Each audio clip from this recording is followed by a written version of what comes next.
الحمد لله رب العالمين، الصلاة والسلام على سيد المرسلين وعلى آله وصحبه أجمعين. أما بعد فأعوذ بالله من الشيطان الرجيم. بسم الله الرحمن الرحيم. وقضى ربك ألا تعبدوا إلا إياه وبالوالدين إحسانا إما يبلغن عندك الكبر أحدهما أو كلاهما فلا تقل لهما أف ولا تنهرهما وقل لهما قولا كريما. سبحان ربك رب العزة عما يصفون وسلام على المرسلين والحمد لله رب العالمين. قابل احترام بزرگوں اور دوستو، اللہ کے نبی رحمت دو عالم صلی اللہ علیہ وسلم دنیا میں تشریف لانے کے بعد جو بڑی بڑی تبدیلیاں فرمائی، ان میں سے سب سے بڑی تبدیلی عقیدے کی فرمائی. آپ نے دنیا کو یہ عقیدہ دیا اور سوچ دی کہ اللہ تعالیٰ نے اس کائنات کو انسان کے لیے بنایا اور انسان کو اپنی عبادت کے لیے بنایا. گویا کہ انسان کسی اور کے سامنے جھکے گا نہیں، ماتھا نہیں ٹیکے گا، وہ صرف اللہ کے سامنے ماتھا ٹیکے گا. ہمارے نبی نے جو انقلاب دیا دنیا کو کہ تمہارا مالک ایک ہے، تمہارا خالق ایک ہے، جو تمہارا پیدا کرنے والا ہے وہی تمہارا معبود ہے. مجھے اور آپ کو یہ سوچنا ہے کہ اس عقیدے سے، اس انقلاب سے دنیا نے فائدہ اٹھایا، کیا یہ انقلاب کا فائدہ مجھے ہوا ہے یا نہیں؟ کہیں ایسا تو نہیں کہ رحمت دو عالم صلی اللہ علیہ وسلم نے اتنا عظیم تحفہ ہمیں دیا کہ ہم صرف ایک اللہ کی عبادت کریں، اللہ کی ذات میں کسی کو شریک نہ کریں، اس کی ذات میں بھی کسی کو شریک نہ کریں، اس کے صفات میں بھی کسی کو ہم شریک نہ کریں. اتنا عظیم تحفہ آخری نبی نے آخری امت کو دیا. کیا وہ تحفہ میرے پاس موجود ہے یا نہیں؟ ہم ذکر رسول تو کر لیتے ہیں اور رسول اللہ نے جو کارنامے انجام دیے ہیں اس کو بھی بتا دیتے ہیں، مگر ہم یہ سوچتے نہیں ہیں کہ وہ دولت میرے پاس موجود ہے یا نہیں. شکر ہے اللہ کا کہ ہم مسلمان گھر میں پیدا ہوئے، ایمان مفت میں ملا، اسلام کو تلاش کر کے، حق کو تلاش کر کے حق قبول کرنے کی ضرورت نہیں پڑی. ورنہ اگر کسی اور جگہ پیدا ہوتے، کسی اور بے دین کے گھر ہم پیدا ہوتے، ہمارے لیے یہ بڑا مشکل ہوتا کہ سچ اور جھوٹ کیا ہے، باطل اور حق کیا ہے، کامیابی کا راستہ اور ناکامی کا راستہ کون سا ہے. اگر ہم خود تلاش کرنے لگتے ہمارے لیے بڑا مشکل تھا. یہ اللہ کا محض فضل ہے، اس نے مسلمان گھر میں پیدا کیا، بچپن سے ہی ہمارے کانوں میں اللہ رسول کا نام سنایا، اور پھر یہ بھی توفیق بخشی کہ ہم ایسے مسلمان بنیں جو دین سنتے بھی ہیں، دین جانتے بھی ہیں اور دین پر عمل کرنے کی کوشش بھی کرتے. ہمارے نبی کا یہ سب سے بڑا پہلا کارنامہ، آپ نے عقیدے کو بدلا. دوسرا کارنامہ ہمارے نبی کا یہ رہا ہے کہ آپ نے انسانوں کو حقوق بتائے اور حقوق سمجھائے. دنیا جب سے آباد ہے آج تک ہر آدمی کی ایک فطرت ہے اپنا حق مانگنا.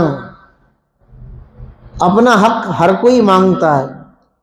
جتنی جمہوریت میں، بادشاہت کے زمانے میں تنظیمیں بنی ہیں، وہ حق مانگنے کی تنظیمیں بنی. یہ جو ہم ریلیاں دیکھتے ہیں راستوں پر، ڈیموکریسی میں پروٹیسٹ دیکھتے ہیں، یہ کیا ہے؟